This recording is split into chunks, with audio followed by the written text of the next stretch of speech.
ગીર સોમનાથ જિલ્લા કલેક્ટરનો સપાટો ગેરકાનૂની ખનનને લઈ ઝુંબેશ 1.5 મહિનામાં 221 કરોડની ખનીજ ચોરી ઝડપી પાડતા ખળભળાટ મચ્યો છે।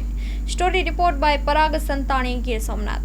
વળી ખાણ ખનીજ અને રેવન્યુની ટીમો બનાવી અને જ્યાં પણ આવી જે ગેરકાયદેસર પ્રવૃત્તિ થતી હતી ખનનની એના ઉપર અમે સતત રેડો કરી છે।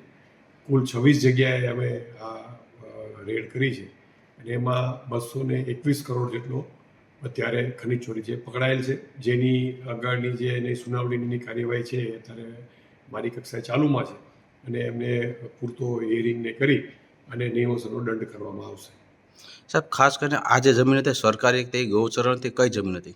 પોતે ખાનગી જમીનમાં લીઝ પાસ કરાવી હોય, પણ લીઝ પાસ કરાવ્યા પછી પોતાની જમીનમાં એ લોકો બહાર નીકળી ગયા હોય જેથી એ રોયલ્ટી ચોરી કરી શકે। એટલે અને જે રોયલ્ટી ભરી હોય એમાં પણ વિસંગતતાઓ જોવા મળી છે। એટલે આ બે વસ્તુ ધ્યાને લઈ અને અમે આ કાર્યવાહી કરી છે। સાહેબ, આ કામગીરી કેટલા મહિના ચાલશે? જ્યાં જ્યાં પણ અમે જેટલી લીઝો મંજૂર તમામ અમે ચકાસવાના છીએ, જ્યાં પણ આવી ગેરરીતિ જશે ત્યાં આ જ પ્રકારની કાર્યવાહી કરવામાં આવશે।